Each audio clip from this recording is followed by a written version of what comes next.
Thank you, Dilip. Thank you, Tanjan. So I am going to talk a little bit about innovation and the constraints that we kind of face today. Now, innovation and entrepreneurship, very similar professions. And I just want to start with kind of the basics here, but it's what I do with all senior leaders and teams around the world, and it really resonates. So any innovation, any startup starts with an idea. That could be a market opportunity, could be a technology, could just be an idea for a new business model. Then you search for the right value proposition that customers actually care about, embedded in a business model that can scale profitably. Once you've found that, so you might have to pivot, you might actually say there's nothing there and you'll change, but once you've found that, you are going to scale that business and start to manage it, which means anything that looks different, you're going to eliminate it, right? These two worlds are very different.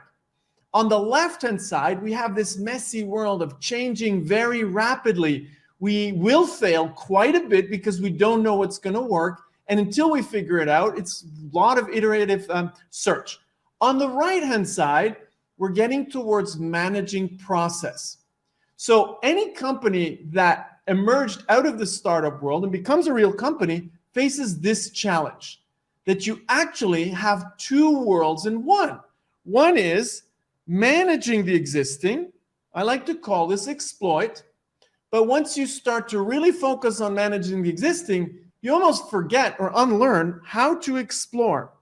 And what we need to realize and reintegrate in our organizational design is that these two worlds are very different. Two worlds, different cultures, and they need to live under the same roof. Now, why is this important today? Because you can't just manage and live for the next 10 decades.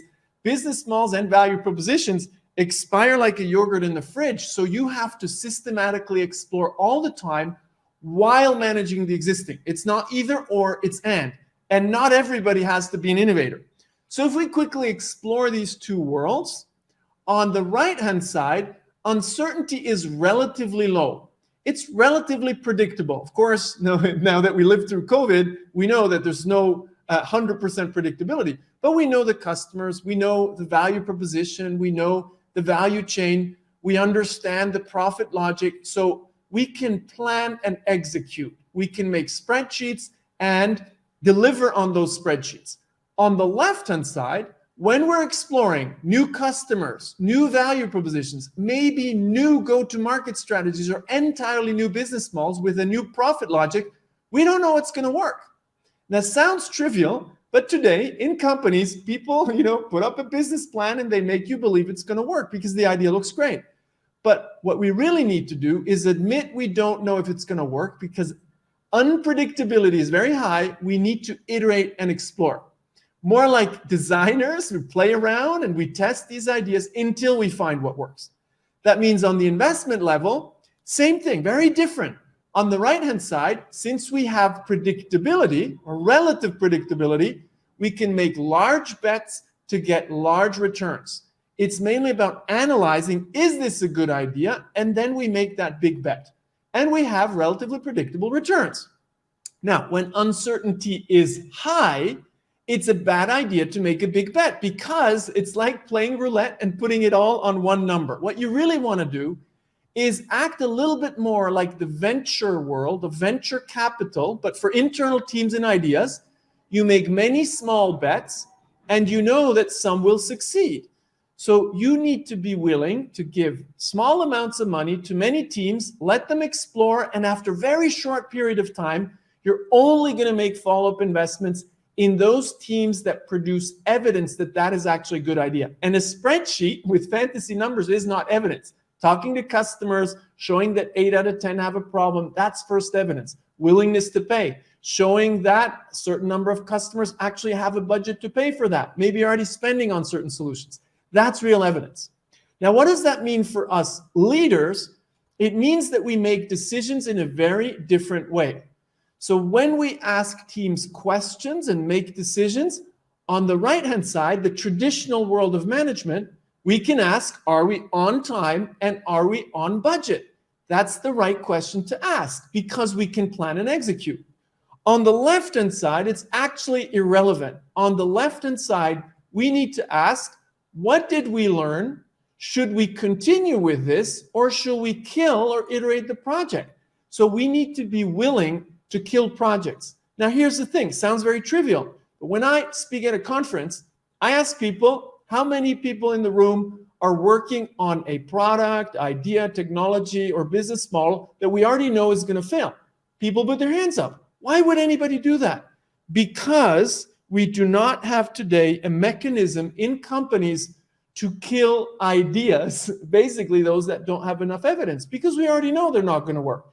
Because we're trimmed to execute, there are zombie projects that live on because we don't want to either accept that it's failed and somebody has to admit it, and that's okay when we have systems for that, or we actually have a system to make failure a real good thing because we know that out of 10 projects, one is going to work, and it's okay to explore 9 other ones.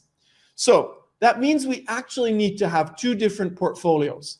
A portfolio of business models that we manage, improving business models, improving products and services, keeping the value propositions valuable for customers, and at the same time, creating a portfolio of new projects where we constantly explore, iterate, and create a funnel so that the winning ideas and projects can emerge. Because there's this myth in innovation that it's all about finding the idea and we need to execute. The reality is actually that out of 10 ideas, if you're a smaller company, or hundreds of ideas when you're a larger company, only some will really succeed and give a return on investment. So let me make this less theoretical and give you a real world example. One example that I like is Bosch, a big German engineering company. They do a lot of things, they're huge, and they invested in business model innovation. Now, the gentleman that started this, Uwe Kirschner, VP of Business Model Innovation at Bosch, said, well, we're going to explore this, but we're going to use a different mechanism to invest. We're going to create a portfolio, and we already know that only some of the projects we invest in will succeed. So they already accept that there will be a failure rate. Great. So if we look at the numbers, here's how they did it. They said in the first phase, this is over 3 years, we're going to let many, many teams start to explore. They're going to get relatively small amounts of money. This is actually includes their salary costs, so it's not out of the pocket. So teams that work 100% for 3 months on exploring, do customers actually have that challenge? Here's where it gets really interesting. After those 3 months, 65% of projects are successfully retired. And the teams don't feel like a failure because they learned there is no evidence, customers do not have that challenge. It's okay that we retire the project. 74 teams got follow-up investments to start making so-called minimal viable products, the first prototypes to try to solve customer jobs, pains, and gains. And again, here after a slightly longer period, because now we're building stuff, 74% of projects were retired. So ultimately, of the 214 that started, 19 were implemented. So you can say that's a pretty poor success rate, 10%.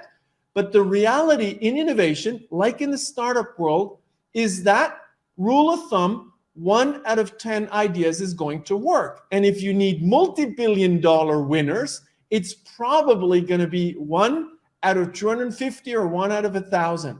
So what we should take away here is that in exploration, we need to create a large funnel for ideas to start. We explore ideas, they might look great on paper, but we test and iterate, and we constantly prune, retire projects, and only invest in those that have evidence.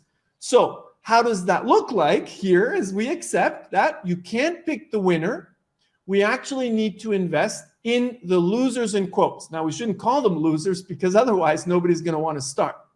Now, the question is, of course, how do we do this and how do we do this at scale? Well, first of all, not all projects are similarly risky. Some are efficiency innovation. some are sustaining innovation, new products, and some are really business small innovation. And here's where Bosch really invested. But the last thing I want to show you before I hand over to Barbara is to show you how you invest from one phase to another. How do you prune that portfolio and take out those teams that have no evidence? So we created something that we call the Innovation Project Scorecard. And basically, a growth board, a group of leaders, they look at the different aspects of the business model. Is there evidence for desirability? Is there evidence for feasibility that we can build it? Is there evidence for viability that we can earn more money from this than we actually spend? At each phase, they're going to look at the evidence and constantly invest only in those that produce evidence. And since we have several phases, we can't prove everything from the start. From here to here, we're going to look at evidence for customer challenges. Here, we're going to look at evidence for solutions that solve a real job. And here, we're going to look at evidence that we can actually scale that. Now, how do you put this in place? Last thing, 3 rules of thumb.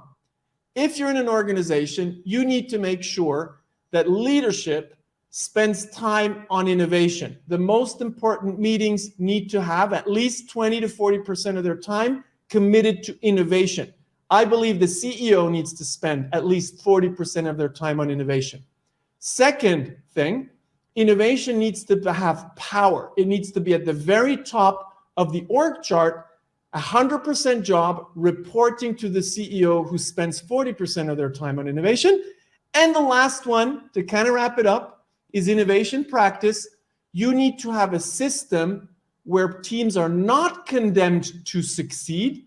You have the ability to kill projects. Rule of thumb, for one winner, you'll have 9 projects that you successfully retire.